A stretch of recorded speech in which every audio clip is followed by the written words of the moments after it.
What does 2025 offer politically? It's an important question because we have to plan. If we don't plan, we will fail, as the old saying goes.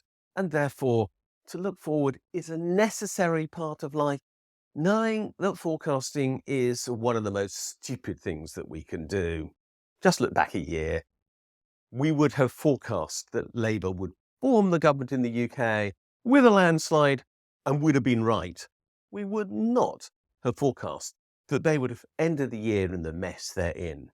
We would not have forecast that Macron would have called an unnecessary election in France and as a result left the country with 4 governments in a single year. We may not have forecast the collapse of the coalition in Germany and all the consequences that now appear to be flowing from that with regard to the rise of the right. And would we have forecast Trump? I don't think so. I didn't.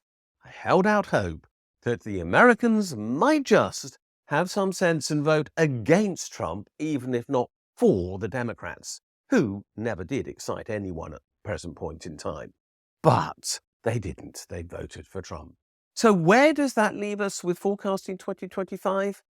In a pretty difficult place, let's be totally honest, because the fact is, we don't know what's going to happen. The most massive uncertainty is, of course, all down to Trump, and let's not pretend otherwise. Because what he does as leader of the USA will have enormous influence on the UK, Europe, and way beyond. And it looks as though he is intent on destruction. What we have to ask is, what is he really going to try to destroy? Is he going to destroy world trade by undertaking trade wars, as he threatens? Is he going to undermine the dollar, which he could do if he did that trade war? Alternatively, will he inflate the dollar or the US interest rate to support the dollar because the dollar is threatened by trade war, and in turn crush so many countries outside the USA whose debts are denominated in dollars, with massive consequences for worldwide poverty? Will he turn on the American people, and in particular, will he try to human traffic 11 million people out of the USA to destinations unknown? Will he turn on the labour unions? Will he turn on his political opponents? Will he turn on the press? All of these things are not known. But depending upon what he does, the popularity of the far right around the world will be impacted. And the far right around the world is going to be one of the major stories of 2025. We know that in the UK. Nigel Farage is seeking massive funding from Elon Musk and maybe others, according to his party, to transform the way in which he thinks UK politics can be done by putting reform into the mix as the main opposition party to Labour when it comes to the 2029 election. A feat which would not be terribly difficult to achieve given the dire state of the Tories now, but which nonetheless would totally transform our agenda. Unless, that is, Trump by then has made it so apparent that far-right populist politics is sufficient to crack the well-being of the people in a country and therefore leave Farage and all his lookalike copies in Europe and beyond bereft and forlorn because their dreams will be dashed on the wreckage created by Trump. I don't know the answer to that question. It's a simple, straightforward fact. How can I? How can anyone else know the answer to that question? These are things that we simply cannot know because we are dealing with a situation which is really beyond our experience.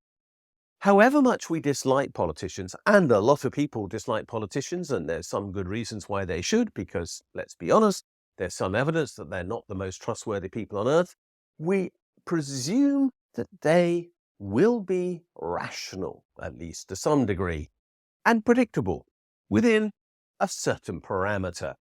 And yet Trump is none of those things. Who would have predicted that we would have a president of the USA who's demanding control of the Panama Canal, over which he has no rights, and that Denmark give him Greenland, over which he has no rights? And yet he's done both those things over the Christmas period. So we are in unknown territory. And what we do know is that the neoliberal politicians have no answers to any of the challenges that he poses. Austerity is not an answer to anything that the far right can put forward. They will talk about transforming our society. What we know the far right will really do is crush the role of government and therefore destroy the hopes of millions of people in the UK who depend upon it. But that isn't how they will describe their mission before they get into office. And in response, we will have neoliberal politicians, whether they be Tory, whether they be Labour, whether they be Liberal Democrat, or frankly SNP, all of whom will say, we must deliver government within the budget constraints that exist because we are dependent upon the taxes paid by the private sector economy to deliver the services that you want from us. And those services cannot be paid for as a result because they're not paying enough tax. All of which ignores the absolutely simple, straightforward fact that they create the money that pays the tax in the first place. And so neoliberals have run out of road. And this is the crisis for 2025. Neoliberals without any idea how to manage the situation that they themselves have created by focusing upon balanced book politics above all else, and far-right populists trying to destroy that system, but with nothing to put in its place. The challenge for 2025 is to find anything out of that mess. It is going to be a mess. It is going to be difficult. It may well be uncomfortable to an extent that we are completely unfamiliar with. I don't see the government in the UK collapsing as a consequence, although clearly in France that is quite possible because the latest incarnation put in place by Macron looks as unstable as the last few that he's created.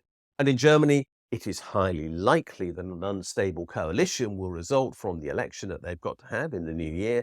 And there are many other countries where there are still problems of instability, including Korea, where frankly we have no idea what government might emerge, but which is of significance in terms of the stability of the Pacific Rim. In all of those countries there are problems. In the UK, we may see a change of leader. Will Starmer survive this because he's been so bad, and will Labour MPs, seeing their own futures at threat, want to keep it? I don't know. But there is no obvious heir apparent anyway. Angela Rayner for Prime Minister? It would be an interesting idea, but it would be pretty unpredictable, I think. Rachel Reeves for Prime Minister? I don't see it. And nor do I see Wes Streeting for Prime Minister. So Keir Starmer will probably survive by the skin of his teeth, maybe to be abandoned in 2026.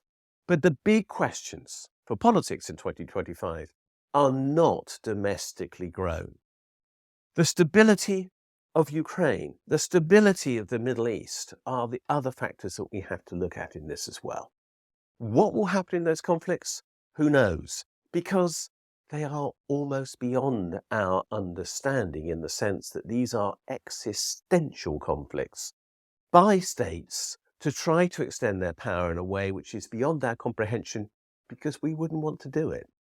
So we have to be broad-minded about politics in 2025, knowing that unless we are, there is going to be no agenda for 2026. And that's what 2025 is really going to be about, establishing agenda from which we can build again. Thanks for watching this video. If you like what you've seen, please subscribe to this channel and push that bell button that tells you when we posted something new. You can also find me on Twitter at Richard J. Murphy. And more importantly, you can follow my blog, the Funding the Future blog. And if you do, you'll get daily updates on what is happening in our economy and in the politics that surround it.